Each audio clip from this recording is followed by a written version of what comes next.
प्रातः काल की लालिमा छाती है, पक्षीगण घोंसलों से निकल के अनंत आकाश की यात्रा करते हैं। चहचहाट होती है, कलरव होता है, गीत होता है, उत्सव होता है। उनकी प्रभात सुप्रभात बन जाती है। हमने सुबह कथा को सुना, पठन पाठन किया। भगवान की कथा सबको याद है, और एक कथा और है जो हमारे जीवन की कथा होती है।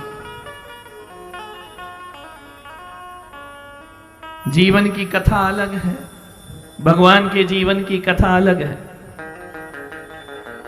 लेकिन जब भगवान की कथा से हमारे जीवन की कथा जुड़ जाती है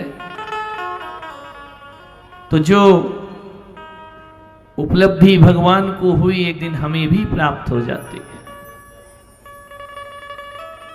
गंगा विशाल धारा के साथ बहती है, प्रवाह के साथ, अविरल प्रवाह। जो छोटे छोटे नदी नाले गंगा से जुड़ जाते हैं वो फिर नदी नाले नहीं रह जाते हैं, वो गंगा बन जाते हैं। और गंगा बनकर के एक दिन विशाल महासागर का रूप धारण कर लेते हैं। हमारा जीवन भी छोटे छोटे नदी नालों जैसा है। ऋषभदेव की विशाल गंगा में यदि हम अपने आप को जोड़ देते हैं तो हम गंगा जल नहीं, हम गंगा जल बन जाया करते हैं, पवित्र हो जाया करते हैं। अपने जीवन को भगवान से जोड़ने का प्रयास करें। पत्नी से जोड़ा, बच्चों से जोड़ा, परिवार से जोड़ा, यार रिश्तेदारों से जोड़ा, सबसे जीवन जोड़ा, लेकिन आज तक भगवान से जीवन नहीं जोड़ पाए।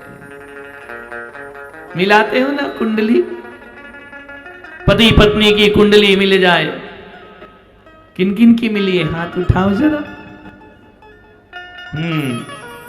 कागज की तो मिल गई भगवान, लेकिन एक पंडित ने कुंडली तो मिला दी, लेकिन हमारे मन आज तक नहीं मिल पाए।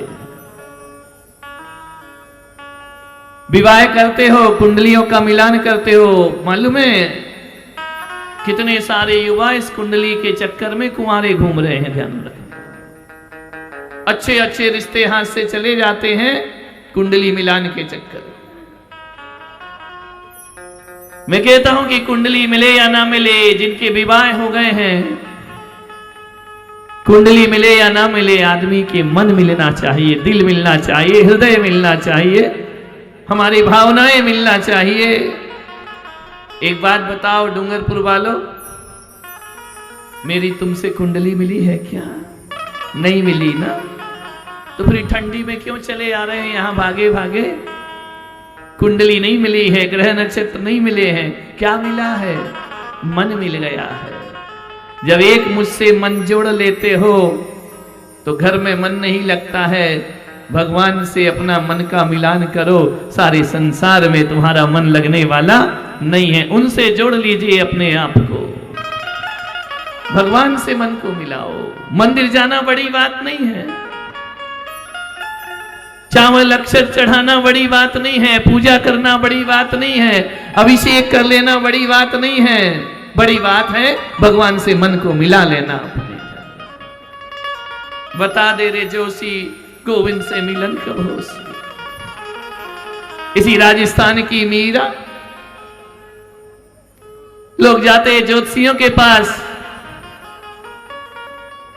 हस्तरेखा के पास जाते, कुंडली वाले के पास जाते।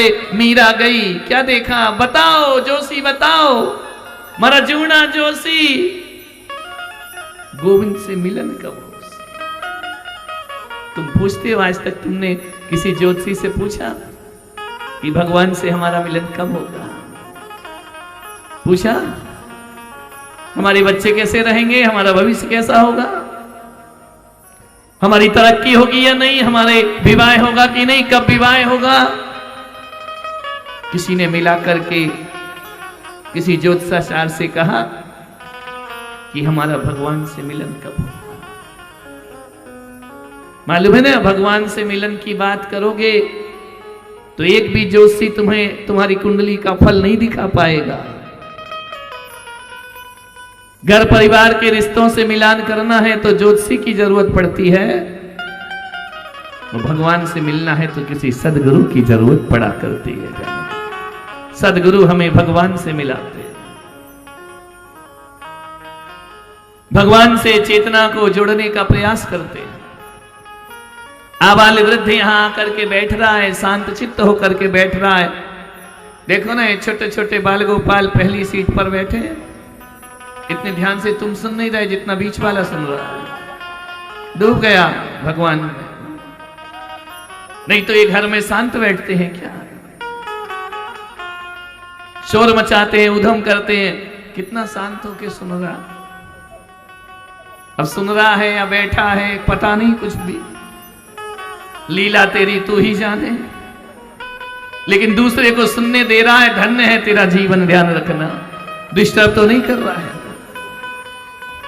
तीनों बैठे हैं, समझ नहीं क्या कर रहे। तुम्हारे ही हैं, इतने अच्छे लक्षण तुम्हारे तो नहीं हो सकते, लेकिन पूरे सोफे पे कब्जे कर रखे हैं तीनों ने। क्या सुन रहे हैं पता नहीं। ऋषभदेव का चरित्र है, ऋषभदेव की महिमा है। मेरी में कोई महिमा नहीं है, मेरे शब्दों में कुछ नहीं है। जो कुछ है वो भगवान का चरित्र है। एक चुटकुले को 10 बार सुनो, कैसा लगता है?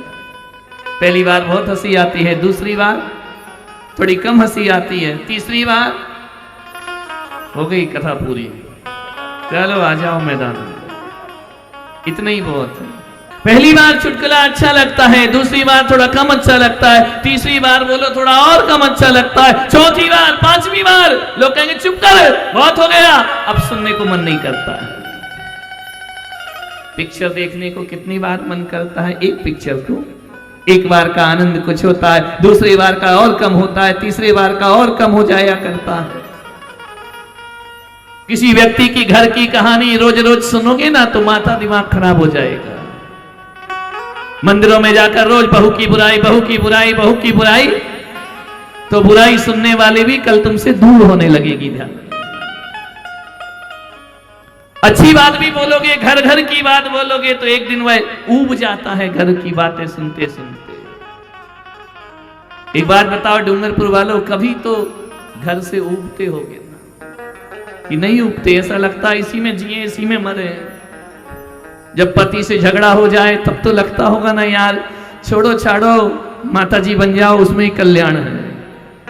और माता जी के पास आओ तो लगता है यार बहुत कठिन है, वो घर के ही ठीक रहे, अच्छे हैं, अपने वहीं रहो आराम से। ऊब जाता है मन। एक ही वस्त्र को पहनते पहनते ऊब जाते हो ना, एक ही दृश्य को देखते देखते मन ऊब जाता है। जगत का कोई ऐसा पदार्थ नहीं है जिसे बार बार भोगो और वो अच्छा लगते रहे, नहीं, एक दिन उससे मन ऊब जाता है। एक बात बार बार सुनो तो मन लगता भागो यहां से, वही वही बोलते रहते, वही वही बोलते रहते हो। लेकिन क्या बात है डूंगरपुर वालों कि तुमको सब पता है कि ऋषभदेव कैसे हैं, सब मालूम है तुम्हें। गर्भ कल्याणक क्या होता है, जन्म कल्याणक क्या होता है, 16 स्वप्न क्या होते, सब तो मालूम है। लेकिन जब जब कहीं मेरे भगवान के चरित्र का चित्रण होता है ना, बार बार सुनने को मन करता है। अतृप्त रहते हैं हमारे कान, सुन सुन कर भी ऐसा लगता है और सुनो और सुनो और सुनो और सुनो। ध्यान रखना, कितने पंच कल्याणक देख लिए होंगे, सब मालूम है। 16 स्वप्न आएंगे, भगवान गर्भ में आएंगे, कल सुबह उनका जन्म हो जाए, सब तो पता है। लेकिन फिर भी दिल है कि मानता और देखो और सुनो। ये महापुरुषों का चरित्र मालूम है। एक संसारी धीरे धीरे जब जवान होता है, बूढ़ा होता है ना, तो उसका सौंदर्य नष्ट हो जाता है, उसकी सुंदरता खत्म हो जाती है।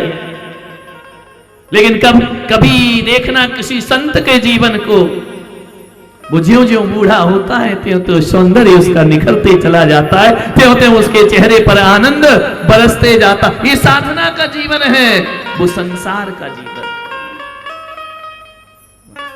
यहां दिनों दिन जो आत्मगुणों का विकास करते हैं, भक्ते सुंदर रूपम, जिनेंद्र भगवान का भक्त दिनों दिन सौंदर्य को प्राप्त होता है। भगवान की मूर्ति देखी, जितनी बार देखो उतनी बार सौंदर्य टपकता है। छवि बीत रागी नगन मुद्रा दृष्टि नासा पे धरे, जितनी बार प्रतिमा को देखो उतना आनंद की बरसात होती है। अपने शादी का एल्बम कितनी बार देखोगे नितिन? एक बार, दो बार, फिर लगता है हटाओ ना, ये देखूं कि वो देखूं। लेकिन भगवान का चरित्र कितनी बार सुनते, हजारों बार सुनो तो भी आनंद की बरसात होती है। महाबल राजा, कौन हुआ ये महाबल राजा मालूम है? ये राजा महाबल भविष्य में भावी तीर्थंकर ऋषभ देव का जीव।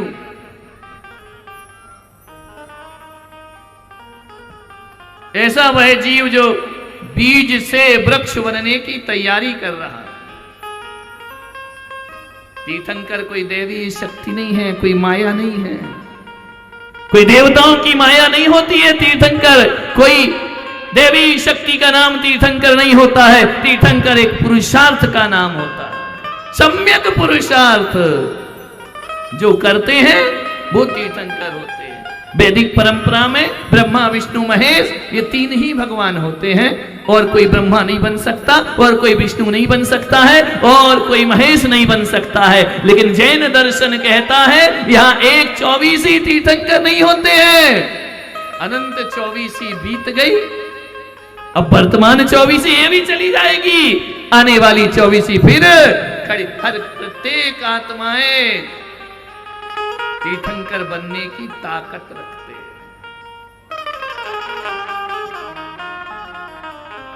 राजा श्रीसेन के यहां 2 पुत्र हुए। सुंदरी उसकी पत्नी का नाम, 2 पुत्र जय वर्मा और श्री वर्मा हुए। माता पिता का छोटे पुत्र से बड़ा प्रेम था, बड़ा लाड़ था। वैसे भी आज भी वही है। एक बात बताओ, सबसे ज्यादा प्यार किसको मिलता है घर में? छोटे को या बड़े वाले को? बोलो। छोटे वाले को बहुत प्यार मिलता है, अंतिम है ना। और मैंने ये भी देखा है कि यदि घर में बंटवारा हो जाए ना तो धन दौलत तो बड़े पुत्र के पास चली जाती है, लेकिन माँ बाप किसके पास रहते हैं? छोटे पुत्र के पास माता पिता रहा करते हैं। छोटे से बहुत अनुराग होता है, इसीलिए छोटा बेटा बड़ा शैतान होता है। बड़ा तो गंभीर हो जाए, लेकिन छोटा वाला गंभीर नहीं होता, लाड़ में जीता है, मनुहार में जीता है। राजा श्रीसेन को भी छोटे पुत्र से बड़ा प्यार था। एक दिन राजा श्रीसेन वैराग्य को प्राप्त हो गए और उन्होंने अपना पट्ट उत्तराधिकारी जय वर्मा नाम के बड़े पुत्र को नहीं, श्री वर्मा नाम के छोटे पुत्र को बना दिया। छोटे को राज्य मिल गया, छोटा राजा बन गया। बड़े वाले का मन क्षुभित हो गया। उसने कहा कि मेरे पिता के प्यार का मैं अधिकारी नहीं बन सका, मेरे पिता के कृपा पात्र नहीं बन सका मैं। मेरे माता पिता ने मुझे प्यार तो दिया, लेकिन जो प्यार छोटे को दिया वो हमको प्राप्त नहीं हो सका। कौन कहता है कि माँ बाप सब बच्चों को एक सा प्यार करते हैं? कोई माँ बाप एक सा प्यार नहीं करते।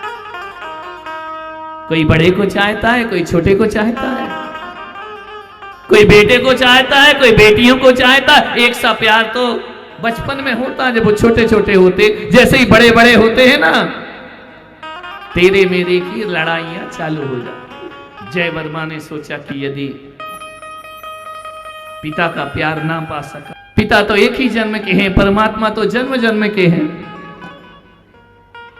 जगत पिता का प्यार पा सकता हूं, परम पिता का प्यार पा सकता हूं। जय वर्मा निकल पड़ा घर छोड़ करके, एक टीस लेकर के कि मुझे प्यार नहीं। भाव विभल होता हुआ, धिक्कारता हुआ अपने जीवन को, जाकर मुनि दीक्षा धारण कर ले। मान्यवर, ये तो बहाने हैं। ये मत सोचना कि कोई पिता के प्यार का अभाव था तो वैराग्य हो गया। वैराग्य भी अपना बहाना खुद ढूंढ लिया करता है, निमित्त किसी को भी बना लेता है। होनहार अच्छी होना चाहिए। लोग कहेंगे कि पिता की उपेक्षा से सन्यास हुआ। किसी की उपेक्षा से कोई सन्यास नहीं होता है, किसी के दुख देने से कोई सन्यासी नहीं होता है। मैं भूलक सागर तो मानता हूं, नीलांजना में क्या ताकत थी, ऋषभदेव को सन्यास दिला देती। कोई किसी को सन्यास नहीं दिलाता है। ये लोक व्यवहार की बातें हैं। जिनको सन्यासी होना है ना, उसके निमित्त अपने आप वैसे बनना प्रारंभ हो जाया करते हैं, वैसा वातावरण प्रारंभ हो जाता है। जिसकी होनहार जैसी रहती है, वैसा माहौल और वातावरण अपने आप निर्मित होता चला जाता है। बोलो ऋषभदेव भगवान की। वातावरण बन रहा है। आप कहेंगे पिता से नाराज होकर दीक्षा ले ली, बहाना है वो। ध्यान, एक बिल्ली को देखा है? बिल्ली जब चूहा पकड़ती है ना, देखा तो होगा, सुना तो होगा। थोड़ा सिर तो हिलाओ। मुझे ऐसा लग रहा है कि इतनी सारी 24 बैठी है क्या नीचे, जो हिलडुल भी नहीं रही है। ध्यान रखना। क्यों नहीं हिलडुल रहे? या तो ऊपर से जा रहा है। नहीं, ऊपर से जाएगा तो फिर ज्यादा हिलोगे। लग रहा भीतर उतर रहा है, इसलिए स्थित प्रज्ञ हो गए हो। बिल्ली जब चूहे को पकड़ती है ना, कितना भी पकड़ो, कितना भी बिल्ली को मारो, डंडे मारो, बिल्ली चूहे को छोड़ती नहीं, छोड़ती, मर जाएगी। लेकिन अपने पंजे में जो शिकार आया है, जो मुंह में शिकार है, उसे बिल्ली कभी छोड़ती? कितने भी डंडे मारना, नहीं, मर जाऊंगी लेकिन शिकार नहीं छोड़ूंगी। ये बिल्ली की प्रवृत्ति है। और एक होता है बड़ा भोला भाला हिरण। क्या खाता है? मांसाहारी नहीं होता है, सात्विक होता है, तिनका खाता है, घास खाता है। हिरण यदि तिनका खा रहा है ना, थोड़ी सी भी आहट आ जाए, उसके कान देखना बड़े सतर्क होते हैं। थोड़ी सी भी आहट आ जाए, घास छोड़कर भाग जाता है प्राणों की रक्षा के लिए। थोड़ी सी आहट आ जाए, पक्षियों की आवाज आ जाए, उसे लगता है सिंह आ गया, भाग जाता है हिरण उछल के कूद करके।